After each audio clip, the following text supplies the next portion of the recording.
ये कहानी है 31 अक्टूबर 1984 की। ये कहानी है उस दिन की जब former prime minister Shrimati Indira Gandhi को उन्हीं के घर में उन्हीं के दो बॉडीगार्ड्स ने 33 गोलियां मारकर छलनी कर दिया। आज 3D एनिमेशन की मदद से डिटेल में समझाऊंगा कि उस दिन सुबह से लेकर प्राण त्यागने तक क्या क्या हुआ। लेकिन सबसे पहले आप इस कहानी की इंपोर्टेंट लोकेशंस पे ध्यान दो। ये श्रीमती इंदिरा गांधी का रेसिडेंस था जिसे एक सफदरजंग रोड बोला जाता था, और ये उनका ऑफिस था जिसे एक अकबर रोड बोला जाता था। दोनों बॉडीगार्ड्स ने इनके ऊपर अटैक इस गेट पर किया था, और ये वो रास्ता है जो पीएम के ऑफिस को पीएम रेसिडेंस से जोड़ता है। इस अटैक की लोकेशन से 4.4 किलोमीटर दूर है ये एम्स हॉस्पिटल, जहां गोलियां लगने के बाद फॉर्मर पीएम को ले जाया गया था।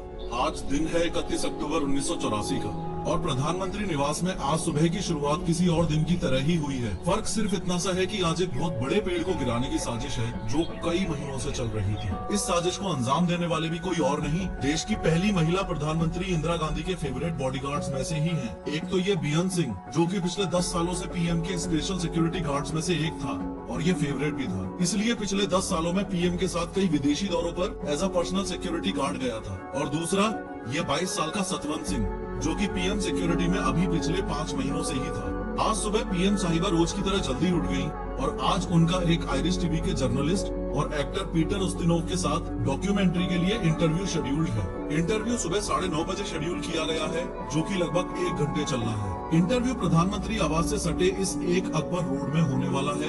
एक अकबर रोड उस समय इंदिरा गांधी का ऑफिस हुआ करता था, जो कि उनके आवास से इस एक बिना गेट वाले रास्ते से जुड़ा हुआ था। इंदिरा गांधी ने इंटरव्यू के लिए आज के दिन नारंगी कलर की साड़ी पहनी है, और घर से तैयार होकर सुबह 9:20 पर वो इंटरव्यू के लिए अपने ऑफिस की ओर लंबे लंबे कदमों से चल पड़ी है। गोलियां चलने से कुछ समय पहले इस वक्त उनके साथ कुछ लोग और चल रहे हैं। उनके अपने personal secretary R K. Dhawan, personal security officer Rameshwar Dayal, पुश्तैनी नौकर नाथुराम, और उनको धूप से बचाने के लिए छतरी पकड़ के चलते हुए कांस्टेबल नारायण सिंह। अनफॉर्चुनेटली आज के दिन फॉर्मर पीएम ने बुलेट प्रूफ जैकेट भी नहीं पहनी है, ये सोचकर कि घर से 50 मीटर दूर ही तो जाना है, और यहाँ सब लोग अपने ही हैं, तो अपनों से कैसा खतरा। इस बीच एक सर्वेंट एक टी सेट लेकर सामने से गुजरा, जिसमें उस्तिनोव को चाय सर्व की जानी है। पीएम उसे बुलाकर बोलती है, ये टी सेट अच्छा नहीं लग रहा, कोई दूसरा लेके आओ। इतना बोलकर अपने ऑफिशियल्स के साथ लंबे लंबे कदमों के साथ तेजी से ऑफिस की ओर जाने लगती है। 31 अक्टूबर के दिन गोली चलाने वाले दोनों में से एक बॉडीगार्ड ने, यानी सतवंत सिंह ने बहाना किया कि उनका पेट खराब है, इसलिए उसे शौचालय के नजदीक तैनात किया जाए। इस तरह बेअंत और सतवंत एक साथ इसी गेट पर प्लानिंग के तहत तैनात है। ये गेट जो कि पीएम ऑफिस और रेसिडेंस को जोड़ता है। जैसे जैसे इंदिरा गांधी ऑफिस की ओर तेजी से बढ़ रही हैं, वैसे ही पहला बॉडीगार्ड सब इंस्पेक्टर बेअंत सिंह उनकी ओर बढ़ने लगा। इंदिरा गांधी और बेअंत सिंह की आंखें मिली तो इंदिरा गांधी बेअंत को देख के मुस्कुराई और नमस्ते के लिए हाथ जोड़ने की पोजीशन में आई। ऐसा इसलिए क्योंकि इंदिरा गांधी बेअंत को 10 सालों से जानती थी, और रोज जब भी बेअंत सिंह इंदिरा गांधी को देखता तो नमस्ते करता था। इसलिए आज भी इंदिरा गांधी ने उसको अपने ओर बढ़ता देखकर सोचा कि नमस्ते बोलेगा, इसलिए इंदिरा गांधी ने पहले ही हाथ जोड़ लिए। लेकिन आज बेअंत सिंह का मिजाज बागियों वाला है। आज उसका मकसद कुछ अलग ही है। एकाएक बेअंत ने लगभग 9:25 पर अपनी .38 कैलिबर सर्विस रिवॉल्वर निकाली और तान दी इंदिरा गांधी पर। जब तक कोई को समझ पाता, उससे पहले ही फायर के 3 राउंड बेअंत की रिवॉल्वर से निकल चुके हैं, और ये तीनों गोलियां इंदिरा गांधी की चेस्ट और एब्डोमिनल एरिया में लगी हैं, और यहीं से एक बड़े पेड़ के गिरने की दास्तान शुरू हो चुकी है। 3 गोलियां लगते ही इंदिरा गांधी जमीन पर गिर गई और जोर से बोली,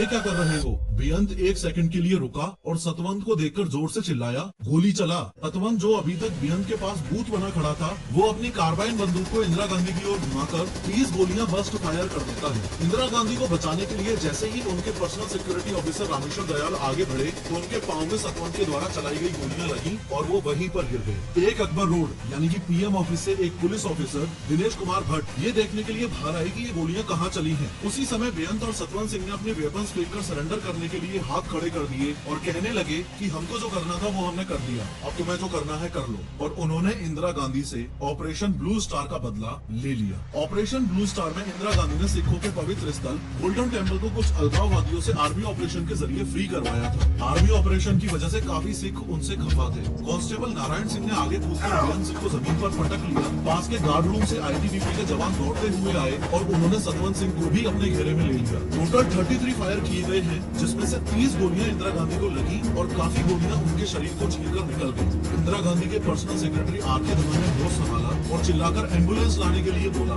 लेकिन कहते हैं ना, गोली को कौन निकाल सकता है। एक दिन पहले ही भुवनेश्वर में हुई इलेक्शन रैली के भाषण में इंदिरा गांधी ने कहा था कि चिंता नहीं है कि मैं जीवित रहूं या नहीं रहूं।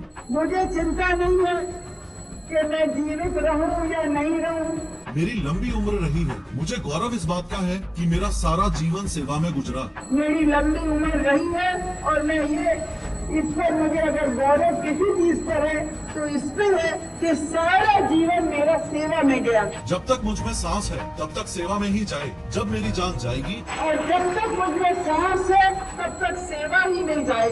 और जब मेरी जान जाएगी तो मैं कह सकती हूँ कि एक एक खून का कतरा भारत को जीवित करेगा। तो मैं कह सकती हूँ कि एक एक खून का कतरा जितना मेरा है तो एक एक खून एक भारत को जीवित करेगा।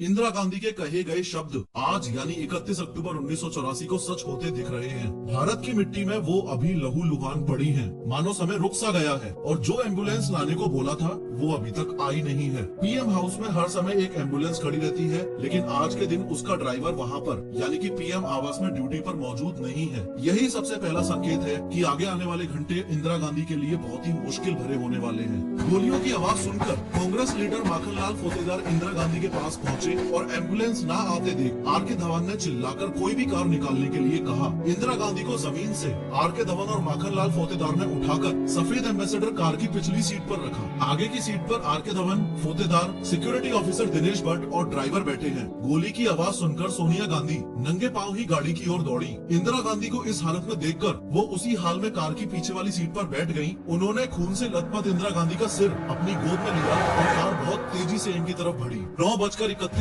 पर एम्बेसडर कार एम्स के इमरजेंसी वार्ड के गेट पर पहुंची। इमरजेंसी वार्ड का गेट खोलने में और गाड़ी से इंदिरा गांधी को उतारने में ही 3 मिनट का टाइम लग गया है और इस समय गुजरने वाली हर एक सेकंड बहुत ही ज्यादा इम्पोर्टेंट है। अनफॉर्चुनेटली आज एम्स के इमरजेंसी वार्ड में एक स्ट्रेचर तक मौजूद नहीं है। किसी तरह एक पहिए वाली स्ट्रेचर का इंतजाम किया गया। जब इंदिरा गांधी को कार से उतारा गया तो उनको इस हालत में देखकर वहां तैनात डॉक्टर्स घबरा गए और जल्दी से अपने सीनियर डॉक्टर्स को इन्फॉर्म किया। वैसे सीनियर डॉक्टर्स को अभी तक इस बात का ध्यान नहीं था कि इंदिरा गांधी को इस तरह से गोलियां मारी गई हैं। जब सीनियर डॉक्टर्स इमरजेंसी वार्ड में दौड़कर आए तो उनको तो ऐसा लगा कि शायद हॉस्पिटल में किसी तरह का इंस्पेक्शन होगा। सीनियर डॉक्टर्स ने जब वहाँ खड़े जूनियर स्टाफ से पूछा कि पीएम साहिबा कहाँ हैं, तो एक जूनियर स्टाफ ने कांपते हाथों से स्ट्रेचर पर कपड़े से ढकी हुई लहूलुहान बॉडी की ओर इशारा किया। डॉक्टर्स ने जब पीएम को इस हालत में देखा तो वो भी घबरा गए। सीनियर डॉक्टर्स को इलेक्ट्रोकार्डियोग्राम में इंदिरा गांधी के हार्ट की मामूली गतिविधि दिखाई दे रही है। इसका मतलब है कि वो क्लिनिकली अलाइव हैं, लेकिन नाड़ी में कोई धड़कन नहीं मिल रही है। उनकी आंखों की पुतलियां भी फैली हुई हैं, जो संकेत है कि उनके दिमाग को क्षति पहुंची है। फिर अगले कुछ घंटों तक फॉर्मर पीएम की जान बचाने के लिए देश के बेस्ट 20 डॉक्टर्स की टीम ने जी तोड़ मेहनत की। यहाँ तक कि खून को रोकने के लिए 88 बोतल्स ओ नेगेटिव ब्लड भी चढ़ाया गया।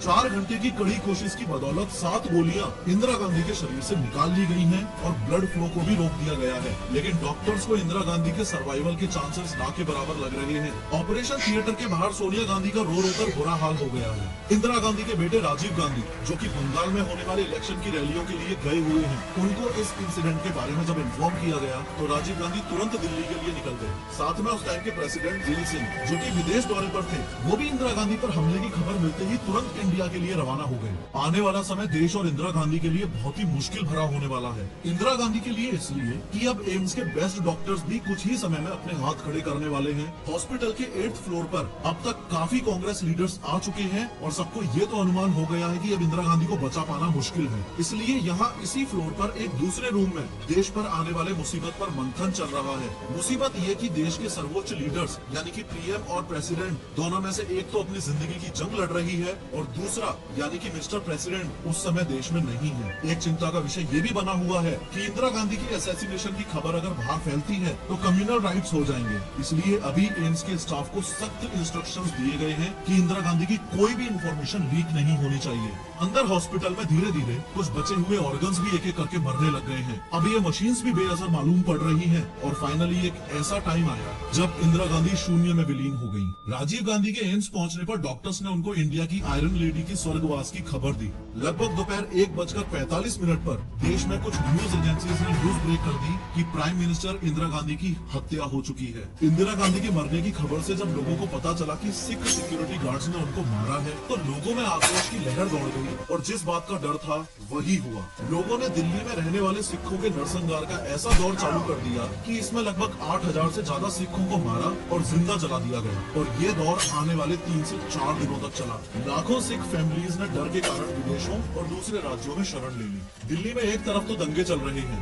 दूसरी ओर देश की पहली महिला प्रधानमंत्री की अंतिम विदाई का कार्यक्रम चल रहा है। 3 नवंबर 1984 को इंदिरा गांधी को सम्मान के साथ दिल्ली के शक्ति स्थल में उनके बेटे राजीव गांधी ने मुखाग्नि दी और इंदिरा गांधी पंचतत्व में विलीन हो गई। ये कहानी है 31 अक्टूबर 1984 की। रुको, इस वीडियो में मैंने यंग